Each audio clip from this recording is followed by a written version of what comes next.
중국 최남단 섬 하이난을 아십니까? 우리나라의 제주도와 비교되기도 하는 하이난. 중국 사람들은 중국의 하와이라고 부를 정도인데요. 한국 사람들에게는 골프 관광지나 바닷가 리조트에서 휴가를 즐기는 곳으로 잘 알려져 있죠. 이런 하이난이 시진핑 중국 국가주석의 지휘 아래 섬 전체가 자유무역항으로의 건설을 가속화하고 있습니다. 중국의 최신 트렌드와 경제 정보를 전달해드리는 중심잡기. 이번 주에는 최근 제가 다녀온 것을 토대로 하이난이 어떻게 개발되고 있는지 상세하게 소개해드리겠습니다. 大家好, 안녕하세요. 서울경제 베이징 특파원 김광수입니다. 하이난성은 광둥성의 일부였다가 지난 1998년 하이난성으로 분할되며 선전, 주하이, 샤먼 등과 함께 경제특구로 개발되어 왔습니다. 30년이 지난 2018년 하이난은 다시 자유무역항으로 개발되기 시작합니다. 자유무역항 프로젝트가 가동되며 성장에 탄력이 더해집니다. 자유무역항이라고 하면 언뜻 항구를 떠올리지만 섬 전체가 자유무역지구로 개발된다고 보시면 이해가 편합니다. 하이난은 이후 2020년 6월 자유무역항 3단계 건설 방안이 발표됐습니다. 하이난은 자유무역항으로 육성하기 위해 3가지 세제 혜택과 5가지 무역 편의를 제공하며 해외 자본과 기업 투자를 유인하고 있습니다. 세제 혜택으로 무관세, 저세율, 세제 간소화가 제공됩니다. 섬 전체를 무관세 지역으로 만들고 기업 유치를 위해 법인세율을 15%로 낮췄습니다. 중국 본토 기업의 소득세율이 최고 25%, 홍콩 기업이 최고 16.5%인 것과 비교하면 메리트가 큽니다. 무역, 투자, 영내외 자본이동, 인적 교류 자유화, 물류 등의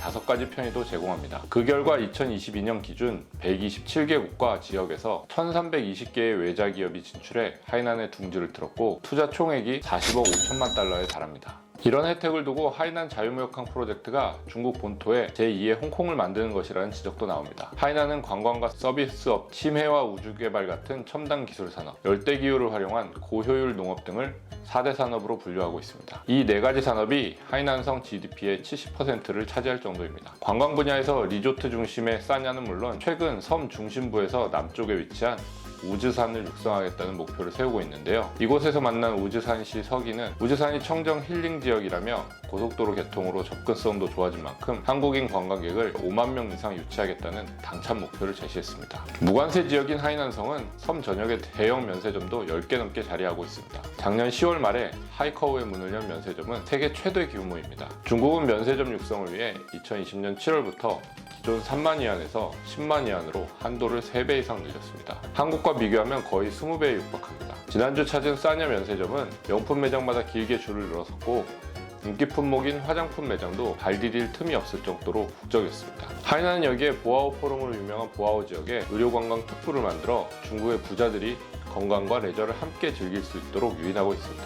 해외로 나가지 말고 하이난에 와서 치료하고 여행하며 돈을 쓰라는 거죠. 이런 혜택을 누리려는 중국 부자들이 겨울철만 되면 하이난을 찾습니다. 요양병원 겸 실버타운 성격의 한 시설에는 최대 2천만 위안, 한화 37억 원이 넘는 회원권을 보유한 사람들도 적지 않다고 합니다. 하이난은 올해 중국 내에서 가장 높은 9.5%의 성장률 목표를 제시했습니다. 과연 하이난이 시진핑 주석의 바람대로 성장할 수 있을까요? 중국의 하와이, 하이난성에 대해 알아본 이번 주 중심 잡기는 여기까지입니다. 다음 주에 더 좋은 정보로 다시 찾아뵙겠습니다. 시아쪼 찌엔